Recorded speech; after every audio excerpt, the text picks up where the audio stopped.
hear from me, girl. I'm not a Maria. Don't wanna waste your time. Is it love that you needin'? I don't wanna waste my compliments. You think you've heard it all. This won't be nothing you've heard before. Ladies and gentlemen, you are watching This is Hip Hop Radio with myself and DJ Miss V. And we have a special guest joining us today.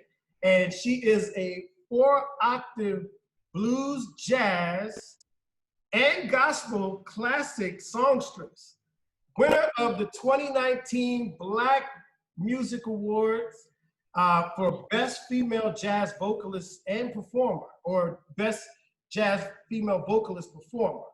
And we have the queen of the honeybees herself, HABAKA. Hi, how you doing? How are you today? DJ Miss V. Hey. The king of Mr. Hip Hop Radio. I'm glad to be here today. It's a wonderful, nice day here in Vegas.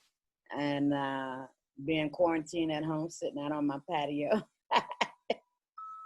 How are you? How are you holding up in this pandemic? Quarantine? Well, you know what? Surprisingly, I have been extremely busy since the pandemic. I have not had a moment's rest, and I think I'm more busy now than I've ever been, because I say that because work on recreating myself and work on projects, because I had a lot of stuff in the background that were happening. For instance, I have a single that's coming out in June. And so I have a new manager that I just signed up with in the UK. And all of that happened just before the pandemic. And so even with that happening, I've been very, very busy. And I've had time to, concentrate more on these things that are getting ready to come up. So it has actually, for me, it's been like a blessing, a godsend, so that I could actually spend the quality time needed to devote for what's getting ready to happen in the future. I totally understand. With me, it's just been, how can I put it? It's been a blessing just to be in the house and just be around family. And it has actually forced me to make phone calls instead of really texting. You know, I want to hear people's voices a little bit more. And it's good to get back to that. However, I don't like that we were forced into it due to the circumstance. Mm-hmm. Which I'm really, I have my issues with that, but I'm not going to get too deep into it. But it has been a blessing, and everybody's been really, I guess I should say, everybody's that I've been speaking with they have a different perspective on life. Yeah, I think things are going to be different from here on out. And so it's going to be something that we're going to have to learn to live with, and to just be more attentive. Absolutely. Especially of our health. And, we've always known that, but even more so, it's getting down to the nitty gritty where you really do need to be more cognizant about your health and what's happening on the inside. Because if you're not strong on the inside, as they say, only the strong survive. So the strong survive. That's how I believe it's gonna be. That's the truth. And I just want to say also, I just want to thank Diane for helping us make this happen. Thank you, Diane. Yeah. Yes. we definitely want to appreciate everyone because we appreciate you. And we're going to just vibe a little bit, you know. This is not a real, the way we vibe in the station is much like how we're gonna vibe now. You know, we're gonna ask questions, we're gonna laugh, we may cry, who knows, I'm a crier. Me too. I know, incredible, that's amazing, especially here coming from a man that he's a crier, to admit it anyway. Oh. I am definitely a crier. It's like, you know, I know people probably on my Facebook Live, you know, I was like, especially during this time, I said I have to stop doing Facebook Live because every time I do a Facebook Live, I'm crying my eyeballs out and getting all sentimental and everything. You know, and I was like, oh my God, this is, you know, really taking a toll on me. But some of my friends, they were like, no, it just shows who you really are, you know. And I'm like, yeah, okay. I'm like, yeah, but every time I do it, I'm like, you know, that is me. I am very dramatic, I must say so myself. I tell people, I already know that. I know. As long as you embrace it. But that's just who I am. Embrace it. It's like, this is who I am naturally. This is me naturally, so. Yeah, I always feel like I gotta be tough because DJ Miss V, she's a tough cookie. Like she's a tough cookie, so you know I always gotta be tough. But I'm like, you know what? I'm just gonna be myself. She's either gonna love me or hate me. She just keep you in line a little bit. That's right. That's right. Speaking of which, we definitely want to say rest in peace to Little Richard, also known as Richard Wayne Penniman, excuse me, and Andre Harrell. Now, you guys don't know who Little Richard is. You guys watching, you should know. But he was famous for bringing us Long Tall Sally, Tutti Frutti. I mean, the list goes on.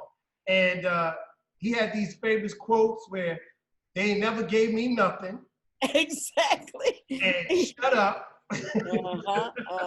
You know, I love I love the way that he was charismatic. And I think that when you're an artist, you have to be charismatic. I said last night on our show, flamboyant. He was definitely that, but he had character with it. And he definitely was the architect of rock and roll. And we just want to. He's the king of rock and roll. King of rock and roll. Yes. He left a legacy, and that many artists have learned a lot from him, and for life, you know, artists will always be able to learn from the nuggets that he left. And because, you know, you can watch somebody a million times and you will always learn something and see something that you didn't see before. You know? So I'm very grateful to him and all of the great artists who have come and gone and what they left the pathway for us. Absolutely. We also want to say happy birthday to Stevie Wonder, who just turned 70. Happy birthday! Happy birthday to you! And he's probably sick and tired of that song. Yeah. He's like, of all songs, the happy birthday goes on forever. On and on and on. Oh, yes. Yeah. He's the man too. He is. And he can still sing too. Oh yeah. Still got it. He still got it. That's what I love about the artistry and the art, where I believe, you know, we can carry on until it's time to go. And even after. That's right. So, we want to take it back real quick. We're going to take it all the way back. So you were born in Nashville, right? Nashville, Tennessee, correct? Yes, I was. I was born in Nashville, Tennessee. Were you raised? And I was not raised in Nashville. I was born there, and I was raised in Connecticut. I grew up in Bloomfield, Connecticut, Hartford, and ironically, I sang in the choir, the school choir, chorus, and ensembles, but I was not a vocalist at that time. I mean, I didn't sing as a soloist. I was more or less, you know, I sang also in groups and did backup and that kind of thing in groups, but I was just way too shy. I actually was a dancer. I was a dancer, and I studied theater and, you know. So you were all immersed in acting and that sort of thing, and very athletic, and I was a cheerleader all through school, junior high and high school, and acrobatics. I was on the swim team, you know, anything that had to do with sports and stuff like that, I was involved, and it was just, it was the furthest thing from my mind being to become a vocalist as a career. I really never even thought about it. I was like, oh no. Yep, it'd be like that. Yep, that's how I was. I Really? did everything. I did everything, and then became a DJ, and was like, who knew? Who knew? Would think, right? It's like you found your path, your calling, right? Which is completely different from what I thought I was gonna do growing up. I think you was gonna be when you grew up. I was a dancer too. I wanted to be a dancer. I all the way up until college, and then that's when I kind of went the other way. Yep. Amazing. Yeah, I did dancing for like 16 years. I studied 16 years, jazz, tap, acrobatics, you know, but I did ballet, you know, and I loved it. You know, it's so funny because when I do my concerts and everything, people always say, oh my God, you move so well. I'm like, I can't help myself. If they only knew, huh? If they only knew. Exactly. Like, that's the dancer in me. It's like, that's never going to go anywhere, right. I believe. So, but I love to dance, yeah. And I like having fun. So I have a lot of fun on stage with that. Perfect. Real quick, pause your screen and then bring it right back in. You slow it up just a little bit. Pause my screen. Yeah, you know how to do that? Oh. The little video. The video? Since you're on the phone, are you on a phone or are you on a computer? There you go. There she goes. No. Okay, come back. Oh, on the video. All right, there we go. Is it not back? No. Oh, stop video. Okay, start. There we go. There we go. Let's see if that works. Okay, was I frozen? Yeah, you're slow. You're kind of slow a little bit now. Is it you using the Wi-Fi or you using your? Are you using a phone? I'm on my laptop. You're on your laptop. Okay. I'm on my laptop, but I'm using my phone. Yeah, I'm on my laptop. I'm not on my phone. Oh, okay. I started to do it on my phone, and then I was like, well, no, I'll just get it on. Laptop is cool, you know. We cool in the game. So now that you said that, you know, you were a dancer, we're on the dancing tip. So you got it honest. I mean, your mother, your grandmother, right? You got a real rich history with just art in general. Yes, that is absolutely true. That's right. My mother was a dancer and a vocalist, jazz vocalist, Mary Ann Jackson. And my grandmother, Irene Jackson, she was a dancer. And ironically, my grandfather was a promoter, and he was like one of the first 3 Blacks to have a to be a promoter and to have a show on the road, and it was called the Jerry Jackson Review. And he also played piano, and he gave a lot of work to the musicians at the Bijou Theater in Tennessee. And unfortunately, I never got to meet him, but he left a legacy too. And, you know, like you said, my grandmother, and it's just amazing, really. I found all that stuff out later, a lot later. I knew my, musician, and played the saxophone with B.B. King for more than 20 years. And he was with Bobby Blue Bland. He was his band leader for like 16 years. And then prior to that, he was with Johnny Taylor.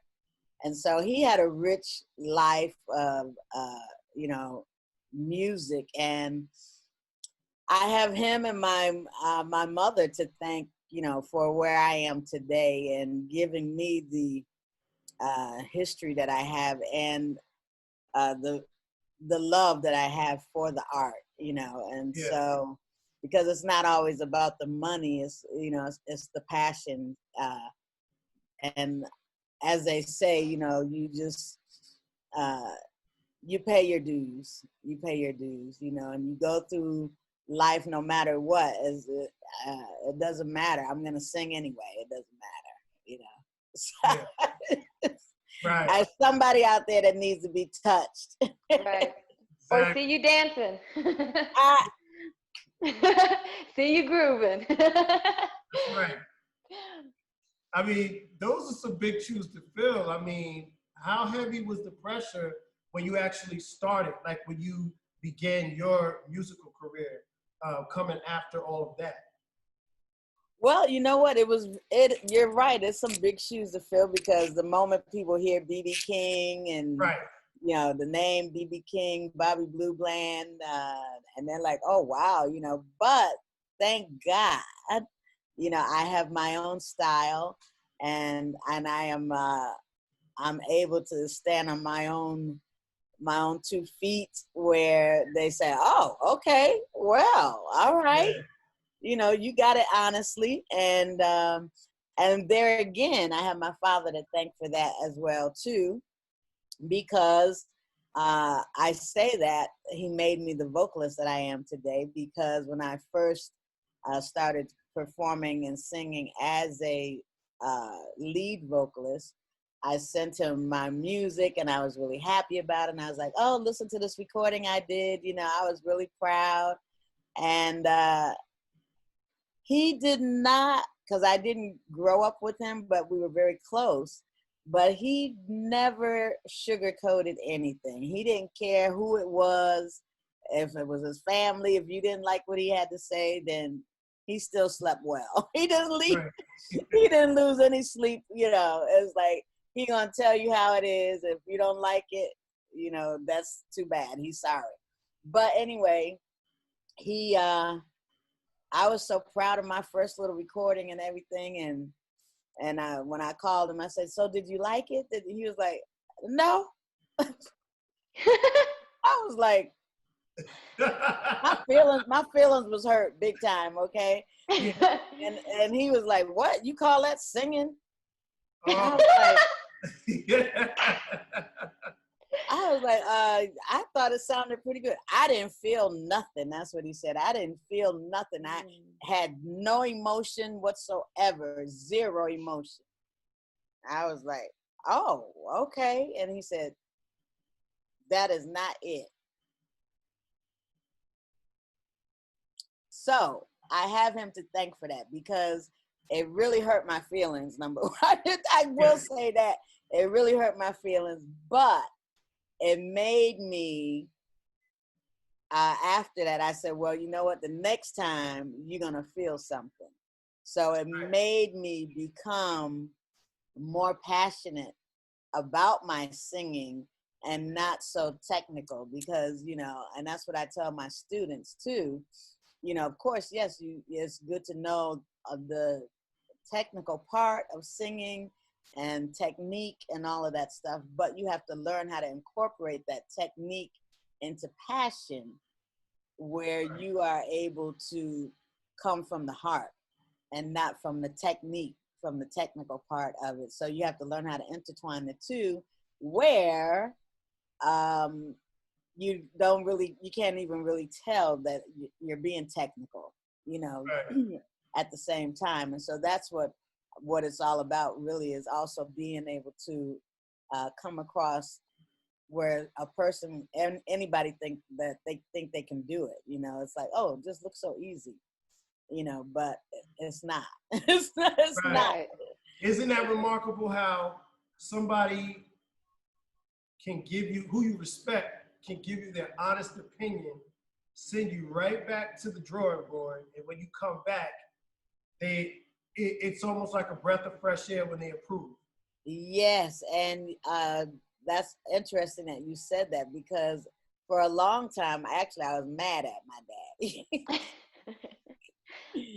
Because I did not want to hear that. But like you said, once I really dug down deep into it, and as I grew in my artistry and becoming who I am now, and finding my style and everything, I was able to appreciate what he did for me. But in the beginning, I didn't understand it, and I was mad at him. And he knew I was mad at him, but like I said, he didn't care. You know, he was like, she'll get over it. You know, she'll know why I did what I did. You know, she'll learn. And he was right, you know. And then what you said, to top it off, before my father passed away 5 years ago, he approved my artistry, and he complimented all of the work that I have done in the last 20 years. And, you know, he let me know that he was very proud of me and what I had become, and that I did it my way, and that I learned, and, you know, and he said, you really, really grew. And he actually had me laughing, because he had a CD that I had given to him, and he forgot that he had it in the car, and he said he was driving somewhere, and he said the song came on, and he said, I was like, oh wow, that voice is incredible. Oh wow, her voice is so sexy. Wow, that's amazing. He said, and then I realized it was you. Oh shit. And that was the best compliment ever for me, because my dad was very critical of people, and that was the best compliment ever. So I was like, you know what? Thank you, Dad. He's like, well, I never told you this. He said, but, you know, you're an amazing artist, and you actually you took after me. I said, yep, I took after you, Dad. I've been doing this 20 years now, walking in your footsteps. And I've seen a lot of things and experienced a lot of good and a lot of bad, you know, but that's where the passion comes in. Condolences for your loss. I mean, 5 years or 5 days is still the same, right? Yes. Yes. I know that firsthand. Thank you. Yes. And isn't it almost like a weight lifted off of your chest? I was just getting ready to say, exactly. It was like a weight lifted off my shoulder, that I finally, that he, you know, accepted, or he was happy with, you know, saying, yeah, you did it, and nobody gave you anything, and you did it. And he said, it's amazing. You know, you traveled the world, and you know, he said even himself as a musician, he said he didn't believe that he would have ever had enough courage to go and move to a foreign country and not know anybody. And he said that in itself was really courageous. And he said, I don't think I would have ever done anything like that. He said, you didn't know the language or anything, and you moved to a foreign country and you made a name for yourself. And, you know, he said, so that's not something easy. That's a great accomplishment. Right. Right. And what's crazy, what's parallel is that DJ Miss V My dad was a DJ as well. Wow. Yeah. So, you know, it's like you guys are both following in your father's footsteps inadvertently. Although my father didn't want us to become DJs. He's like, I want you guys to go to school, get jobs, don't even do anything in the music industry. Oh, but wait a minute now, Miss B. Same thing. My father and my mother did not want me to be a vocalist. They did not want me to sing. They did not want me to be in the music industry. My mother never pushed me to be in the music industry ever. And even though she was a singer and, you know, because, you know, she said it's just too hard for women, and, you know, the lifestyle is not a guarantee. It's so many ups and downs. And like I said, you know, I tell my students all the time, you know, to be in this, you have to really love it. And that's just the way it is. Like I said, with any career that you have to really love it, because there are a lot of ups and downs that people don't see, you know. Right. So things that you have to deal with and behind the scenes, and still go on the stage with a smile on your face, you know. So, that part. That part right there. That part. Right there. I know exactly what you're talking about. Yep.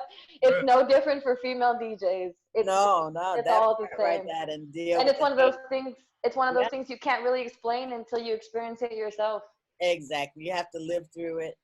So what brought you from the background to front stage?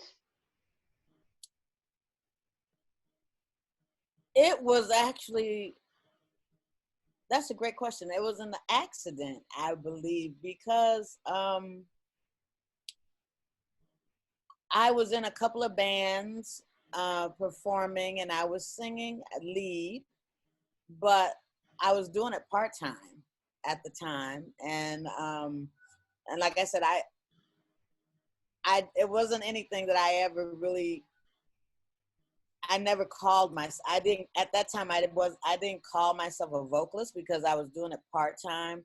But at the same time, I was getting such incredible training, because as God would have it, the musicians that I was with were phenomenal jazz musicians, phenomenal. I spent an entire summer one time in Virginia Beach opening up for this group who did the Platters. And I was the opening.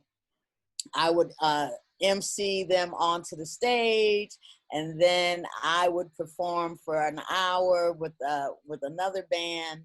And so I traveled, and like I said, but even with that, I didn't look at myself as a vocalist, and it really didn't hit me until I was singing with a gospel group, an ensemble, and I was the lead vocalist for that gospel group called the Burning Bush. And that was in Atlanta, Georgia. I lived in Atlanta, Georgia prior to moving to Italy. And then, so I sang with them for about 5 years.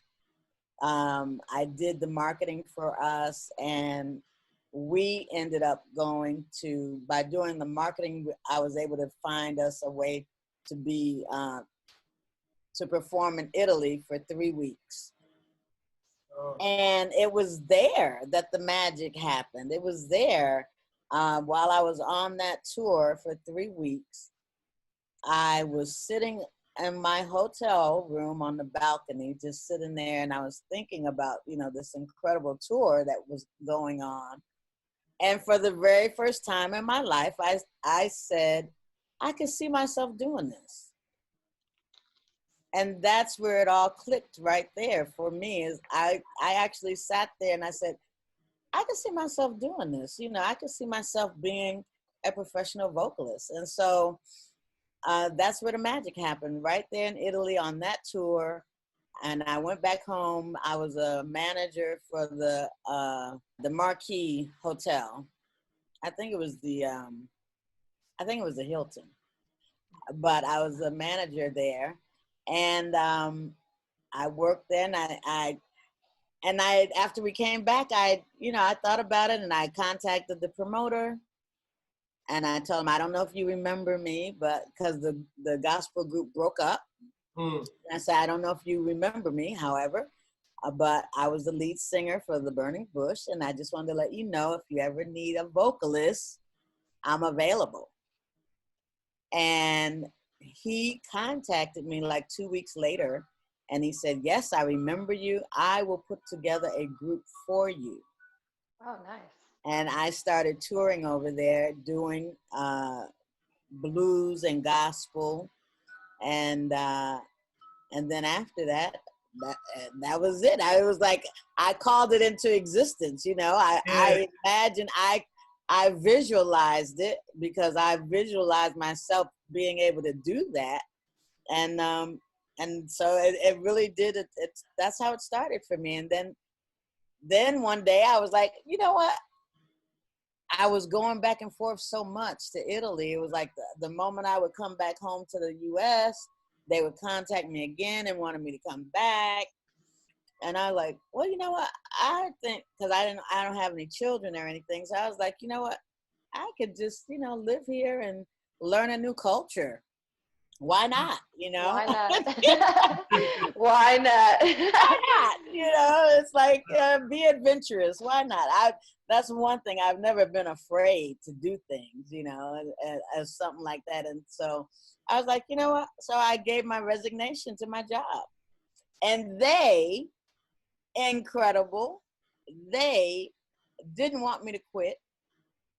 And they did not accept my resignation. And what they did is they gave me a year leave of absence. Wow. Nice. That's a blessing. You must have been a great employee, I'll tell you. Right? Period. Well, you know what? Because I worked with people, and my job, I loved that job as well. I was, front office manager, and I also worked in sales, and I just love people. And to me, that was the same thing as, I love what I do. And, and they did not, they was like, well, we're just going to give you a year leave of absence, because if it doesn't work out, you can come back. And I'm like, okay, well, I don't think I'm coming back, but it's good to know, Right. It's good to know that I have something to fall back on. And I never went back, even though, I had some really rough moments, but it wasn't where I wanted to give up and say, I'm going back home. No, I get it. Right. Yeah, I was like, no, I'm going to fight through it. There were times I didn't know how I was going to eat, but the Lord would always send a miracle. Somebody would call me and say, oh, I saw you singing at such and such, and, can you come and record in the studio, do some studio session? I was like, I sure can. This is the price. And there it was. I was all right, So it's just stepping out on faith and going through the bumps. Absolutely. And it doesn't mean that it's over. No. It doesn't mean that that you're still not gonna go through ups and downs, but it's just a part of. Like I tell people, I've gone I've gone more than 20 years without knowing what my monthly pay is gonna be. Yeah. I don't know how much I'm gonna make in a month, but I always believe that I'll be able to make it in that month, and I'll be able to pay my bills, so I have lived as a vocalist for 22 years, and I teach voice, and like I said, odd things happen, things come up, and I end up, it's like, okay, so it's that part of faith. Definitely. Yeah. Definitely. How was it hitting the stage for the first time, being like out there in front of the people? Like, what was that rush like? Or was it a rush? Oh my God, it was a rush. It was a rush. You know what?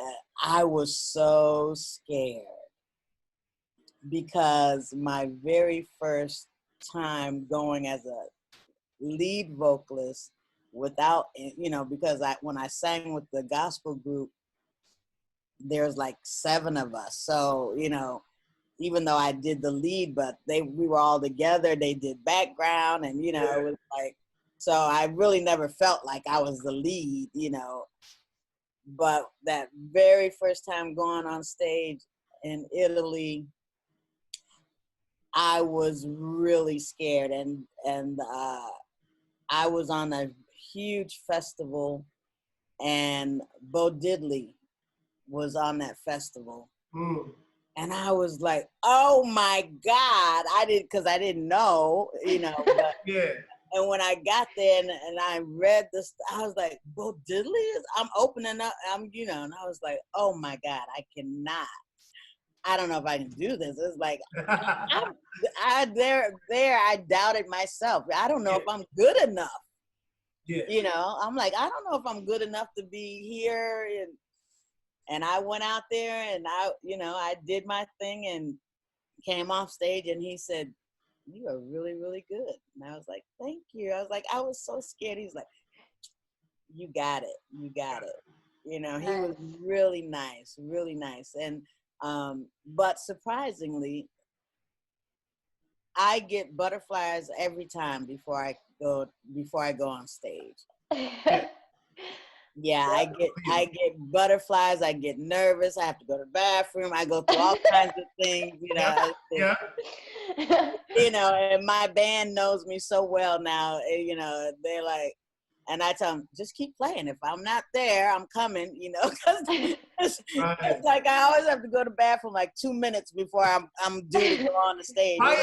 It's always like that. It's always like that. And I mean, it's like clockwork for me. No matter what I do, 2 minutes before, when I hear it's getting close, that my cue is like, oh my God, I gotta go to the bathroom. And I'm looking, I'm like, I need to go to the bathroom. They're like, oh God, HABAKA. I'm like, I gotta go. Everybody has their thing, you know. Everybody has it. At least it happens every time. That's my thing. It really is. It's like, I have got to go tinkle. Well, think about it like this. If you don't have to go, then that's gonna be a problem. Right. Exactly. If I don't have to go, that's gonna be I need to look at something. Be like, okay, I need to reevaluate what's happening here. Somebody give me a bottle of water or something. Give me a beer or something I can chug it. I don't care. You know what I mean? Whatever it is, give me something that's gonna make me go. Right. Well, I tell you, my very first tour, I also, like within my 3rd month of the tour, I had an experience that scared me to death, where I went on stage, I went to go sing, and I opened my mouth and nothing came out. Oh man. What was that? I didn't have a voice at all. I mean, I went to sing and there was nothing. It was like, and my band is playing, they're looking at me, and I looked at them, I'm like, yeah. Oh man. Yeah, that was quite an experience right there. And I was like, oh my God. And you know, but there again, a miracle happened, because what happened was, like, maybe 3 minutes into all that ordeal going on, and me looking at the band saying, it started pouring down rain. Oh man. So they had to cancel the show. Oh man. And so it wasn't because of me, it was because of the rain. So they didn't know that I didn't have a voice. But that would have been a disaster. That would have been a disaster. And that was another thing I learned, you know, being overseas, and when you're doing tours, it's very grueling. It's very hard. And that's another thing I was saying, you know, because if you're not used to it, your voice is not going to hold up. Right. You have to build calluses on your vocal cords. Like, you know, it's like someone working with your hands, and, you know, if you do hair or whatever, you got to build the calluses to be able to keep doing that 8 hours a day, you know, because it's painful. After a while, you get used to it. So it's the same thing with singing. And you may have heard, you know, a lot of times of famous artists on tour sometimes, and they've had to cancel because they didn't have a voice. And that's because, you know, those tours are very, very hard. And if you're not accustomed to really, really performing like that at a high stamina, you're not going to make it. You got to build the calluses up on the vocal cords. How do you like performing overseas as opposed to in the States? What's the difference? What's the difference? That's a good question. The difference, well, you know what? I used to say that the Europeans appreciate the music more and appreciate artists more. But I really don't know, because now, I mean, my experience, I can only go on my experience. Me being new in Las Vegas, wherever I have performed at, I was welcomed, and they really appreciated what I was doing.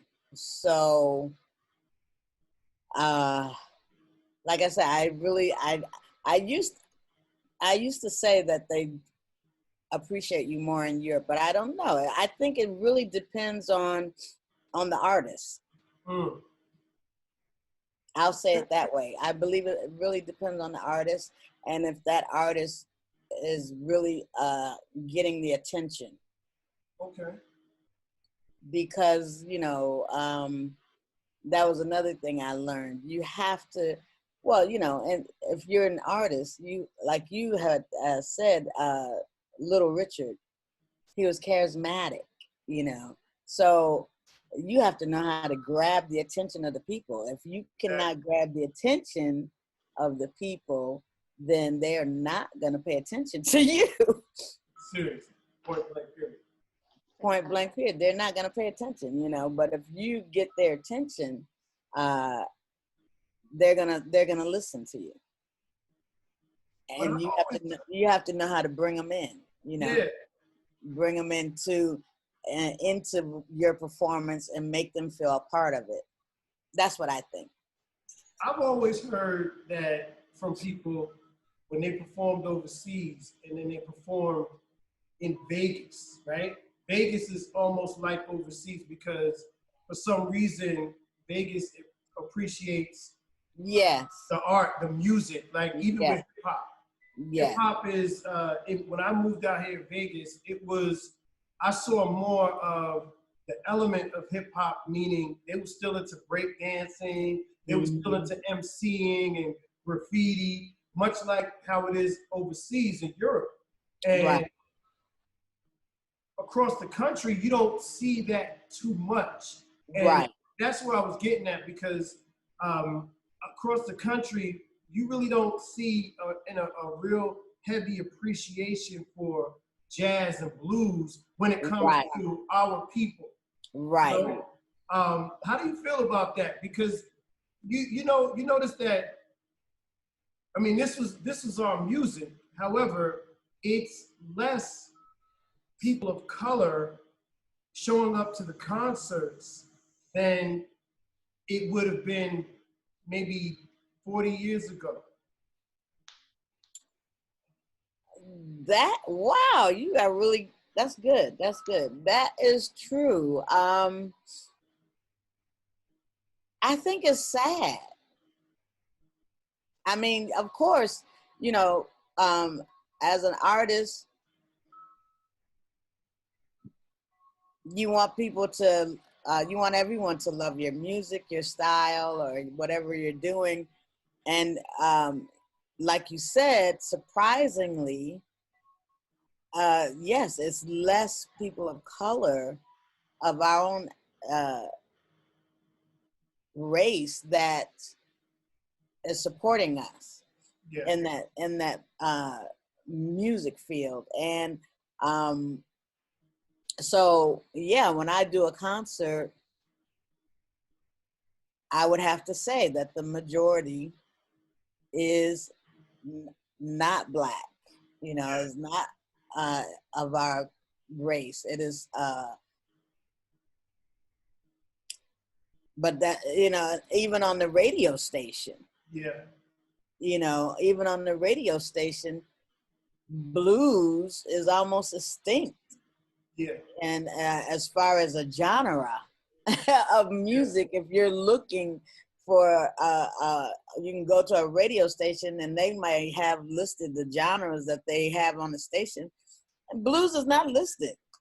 And you'd be like, what's up with that? You know, it's like they're taking it away. And jazz and, you know, old school. I think it's really important for our youth to know about this music, you know, because this, to me, that's why I call myself a classic vocalist. That's where that BJ and G classic vocalist comes in, is because I adore my history, where my music, my heritage, that's my heritage. Exactly. So therefore, that is the real music. And you need to know about that music, you know. And I always get a response from young people who come to the festivals and things and they hear blues. I've had some young people, I have a lot of millennials who follow me and they just love me. And and they are like, well, oh, wow, you know, I didn't know it was like that. You know, I thought it was they had some other kind of idea in their head of how how blues sounds or how jazz sounds, because, you know, the jazz that they're talking about bebop jazz and, right. You know, freelance jazz, you know, where everybody's doing their own thing. And for them, of course, yeah, to hear that, that's kind of hard for them to get into. It's like, oh, no, I can't deal with that. Yeah. But when they hear me sing jazz or blues, because my voice is more soulful, you know, my style is more, I have a lot of different styles. I'll put it that way. I can do classic jazz and I can do classic blues. And then I have another, you know, then I have a spin where I call it new blues, you know, because it's HABAKA sized. It's, you know, HABAKA's blues. I like that. You know? And so, yeah, I HABAKA size, you know, that's what I do. So, you know, I'm like, and therefore the people love it. Then they're like, oh, well, I like this, you know, this is really good because, you know, and like I said, I get them involved. And but back to your main question, it's really, it's sad that I don't have the support of my lineage, you know, and that the main people who support me are, you know, Caucasian people. Yeah. I mean, that's just the truth of it, you know, and those who really, really, you know, even to say, you know, going to do a concert, doing a show, and you giving a tip. Yeah. Even with that, you know, my brothers and sisters, a lot of them are not going to give you a tip. Yeah, that's just the nature of and that's the nature of it, is, you know, but, you know, hey, that's the way it is. Like I said, it's sad. It's sad. And I think, but like I said, I'm coming. I've only been in Vegas a small amount of time. I have been able to, you know, build quite a following of people of both ethnicities. So which I really like that too, and I'm happy about that. Yeah. And so I have had my brothers and sisters and Caucasians who follow me, and like I said, I call everybody my honeybees, you know. So because you know, bees, they work together, and really, I can't do it by myself. I need all my honeybees. I need everybody to be. I need the energy of everybody. So that's why I call them my honeybees. And I get tickled sometimes because sometimes men will come up to me and they say, "Am I a honeybee?" It's like, "Am I a honeybee?" I say, "You certainly are a honeybee."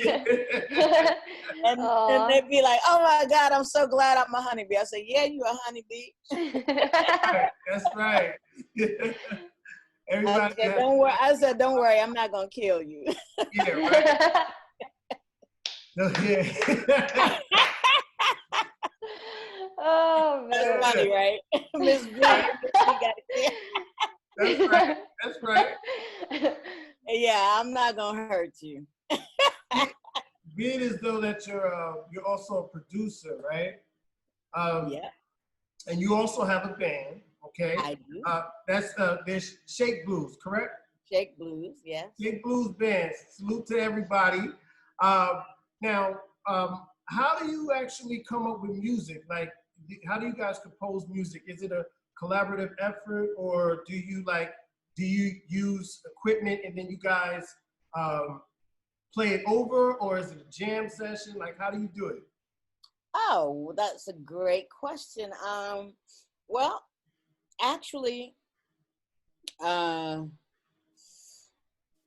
it's a collaborative effort where, you know, they may suggest a couple of tunes to me, and I'll listen to them. If I like them, of course, I will be like, "Oh, okay, we can do this." And then, but the majority of the time, I will present the songs to them that I want them to learn. Okay. And also, fortunately, my bass player is an incredible songwriter. Francesco. And Francesco, that's right, Francesco Mazzilli. And so he writes a lot of original material that we do. Okay. And actually on my CD, The Heritage Blue, the very first song, Like the Sunshine, Francesco wrote that song. Got it.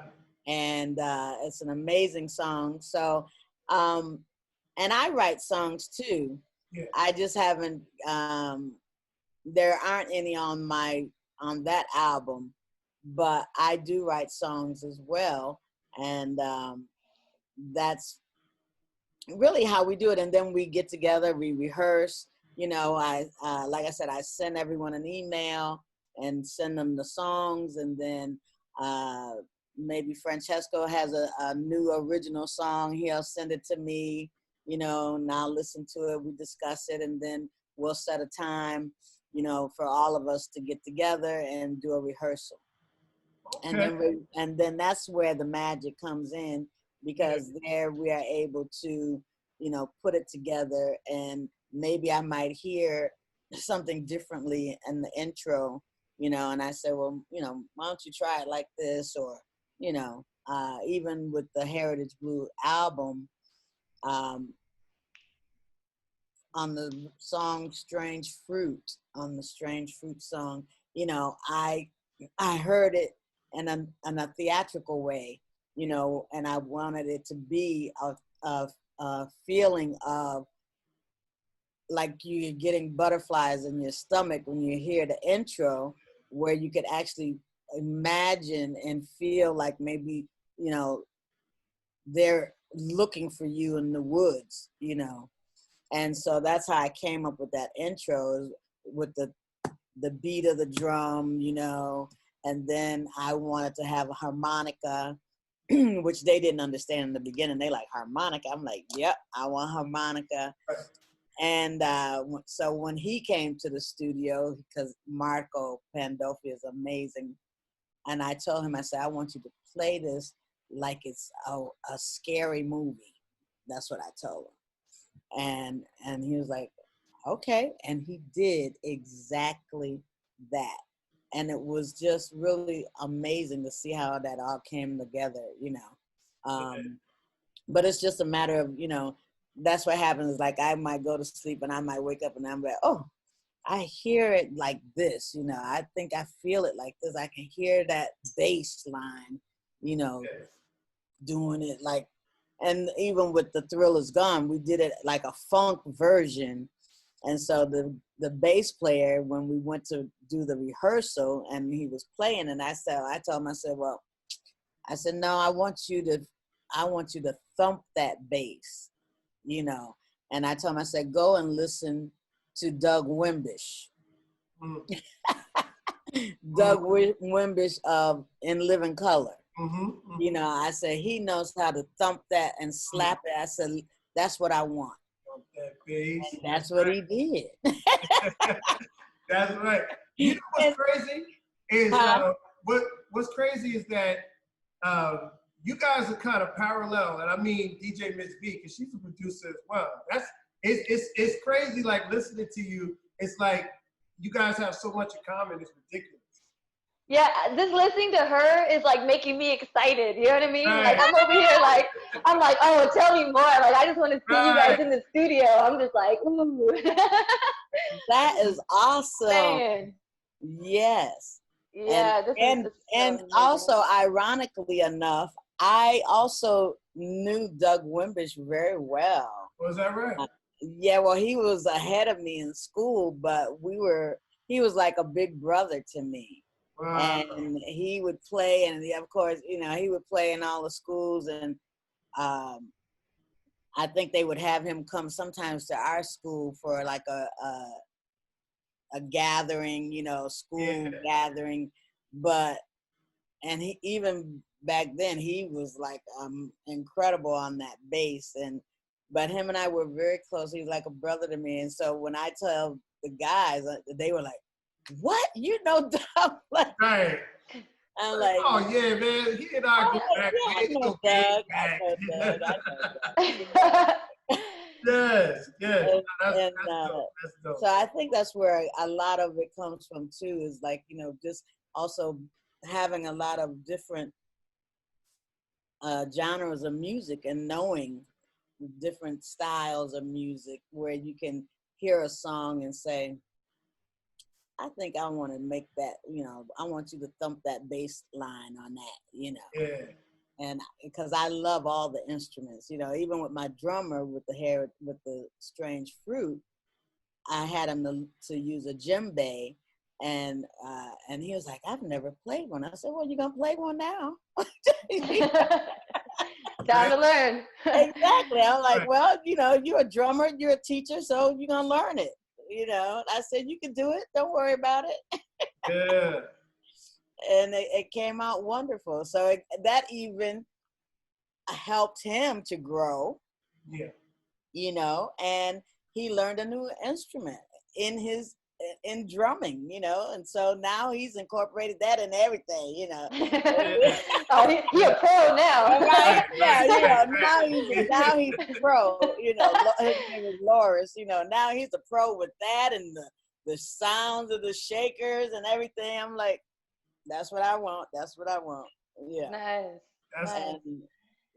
Yeah, so that's how I produced that CD. And I have my own record label, Husky Tone Records. Husky Tone Records. So that's actually your record label. It is. Got it. I don't say it too often, but it is my record label, Husky Tone Records. That is the first release. Oh, got it. Husky Tone Records. So